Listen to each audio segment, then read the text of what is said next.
All right, guys, here's the 40K question for the day. And this is building up on a vlog from 2 weeks ago where we were talking about 3D printed 40K models. This idea that line is starting to blur, where some of the 3D models, and I'm not even talking about recasts or China Forge, they're looking pretty good. And this other understanding that it doesn't have to be the whole model. Maybe I take a Space Marine, but I 3D print some heads, some weapon swaps, some custom combi stuff. If I put that on my 40K model, what I interpret from reading the Games Workshop sheets, you can't play that in a store. You can't play that in a GW tournament. It needs to be their stuff. And they're not talking about like a simple head swap or maybe some green stuff. I mean, they are encouraging conversions. It's an important part of the hobby, and you can't stop it. And you want your army to be unique, so you're going to convert a little bit. But essentially, it was like, you want to play with our toys in our store, it has to be all of our toys, and it can't be anything else. And, you know, we kind of talked back and forth. Is that good? Is that bad? On the one hand, I understand protecting the IP, but likewise, how long can you resist change? You know, how long can you fight against that and aspects of the hobby or aspects of the game that are going to incorporate? Do you want to push back against that? And a number of you really noted spot on, does it really matter? I mean, 40K, for me anyway, in my meta, it's local. It's playing with friends. It's playing at a store. It's playing with a group. The tournaments that I have gone to, it's been a little while because I'm kind of been in a narrative phase for so long. They were never really Games Workshop supported tournaments. It's not like there was a games day back in the day, or some of the bigger tournaments that are supported by Games Workshop. Is that really enforced? I mean, the last time I played in a GW store, can you even play in a GW store? So from that perspective, it's like, well, does it really matter? Is it really going to matter to me? And I understood that perspective. But then someone brought up something interesting. And I found in their tournament pack and their PDF, I think they're kind of right. And this is what I wonder from that perspective. If you're playing in a GW store, GW event, or you know, GW sanctioned, if you feel you want to involve yourself in that, or if it gets to that point, if it's a big enough event where they're going to utilize that, it has to be current Games Workshop supported models, current models. And that got me thinking, well, right away, 2 of my 40K armies, but really 3 of my 40K armies, they would be illegal. If I showed up to play with them, despite being fully painted, fully based, display boards, and a good amount of miniatures, I would not be able to play with them in a Games Workshop event, being Games Workshop models. So the first army, my oldest army in 40K, and I have 2 armies that are very, very old. One was my army, and the second one was one that I collected because I wanted kind of the look. Back in the day, when it was the Necron Raiders playing Necrons, I had a small Necron Raider force. And then, of course, as Necrons evolved and the plastic kits came out, I have a Necron force that's the plastics and the recent plastics. But I also kept my core Necron Raider force, and over the years added to it the Necron Immortals, the Necron Destroyers, that Egyptian Lord with the Fez hat, wearing that, the old school Scarabs. I still have my Pariahs, but that's kind of from a different era. So I have about 100 or so Warriors and maybe 50 or 60 Immortals, 30 or 40 Scarabs, 24 Raiders, and a couple of Lords from like 1991 or like 92, 93. I mean, like literally like last century. These are Games Workshop models. They are painted. They are based. All of the models are currently supported in the Games Workshop rules.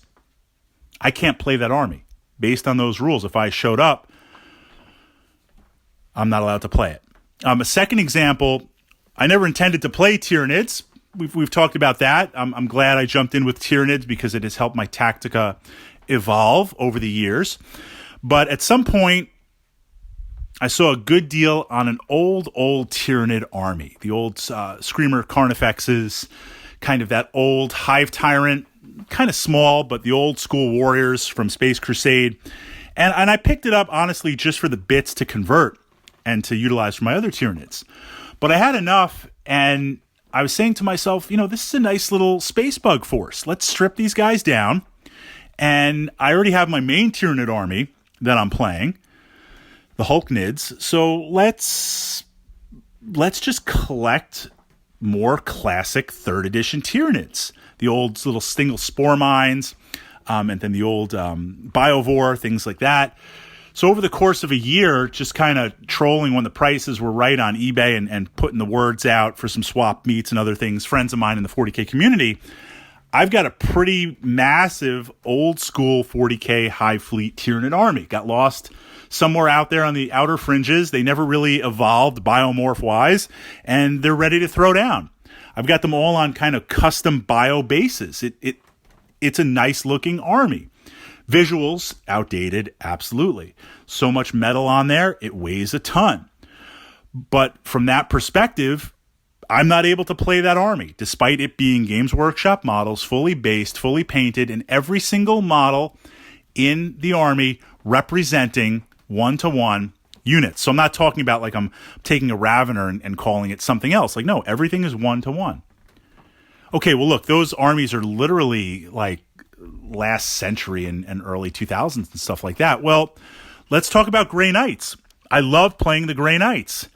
And my Grey Knights are a fusion of kits that are no longer supported. The old school metal Grey Knights, back when, for those of you who are aware of the history of the Imperium, looking at Grey Knights when they were in the Demon Hunters Codex, and they were called Grey Knights, but the armor was actually black with gold trim. And I had that force originally black with gold trim because that's what they looked like back in the day. They were all the metal models, and they were crazy mad expensive. They were just like crazy expensive even back then, which is why you would field a Grey Knight army. And even though it was less models because there were more points, it was a significant investment. And I built that up over time. I repainted them, had them redone to be Grey Knights, and they look like Grey Knights now. But half of the army under that Games Workshop rule is unusable.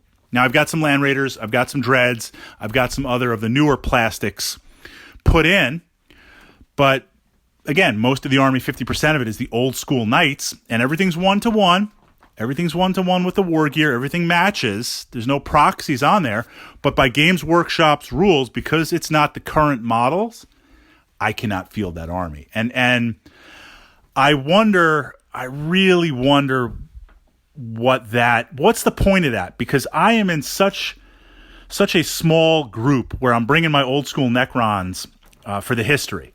I'm bringing my old school Tyranids for the lulls. I'm bringing my Grey Knights because I have the history with the army, and I love the look of the old models, and I never saw a reason because they look so fantastic. It's not like they're mini Marines. They look so fantastic. Honestly, in the comments, those of you out in your meta, when's the last time someone showed up with really, really, really old school armies or old school pieces that they built a whole army out? I'm not talking about taking like a Necron and repurposing it as some sort of proxy lord or something like that. I wonder what's the whole point of that. Did someone show up with a squat army that they unearthed from back in the day and the GW store manager like just couldn't even figure out what the heck to do? I don't really know from that perspective. So in exploring that, I can understand banning 3D printed pieces. I can understand saying conversions must be GW. You can't pull in other parts. I could understand all that, but if it's a Games Workshop model, and it's not even a proxy, meaning there's something in your book, there's something in your digital PDF, there's something in your faction that it's 1-to-1, then, like, why isn't it allowed to be played? Your thoughts on that? And just out of curiosity, do you have some old pieces in your army that would fall under this category? One of the Farseers in my Elder army is the old bug-eyed Farseer model, which I still think with the Psychic Helm, I think still looks absolutely fantastic. And that miniature I bought used a number of years ago and painted it up, I think that miniature is like 91, 92. I think it's probably the oldest miniature that I have that's out there. But do you have a couple of pieces like that in your army that you just really like for whatever reason, but now if you show up to play, you can't play because it's not a current GW model?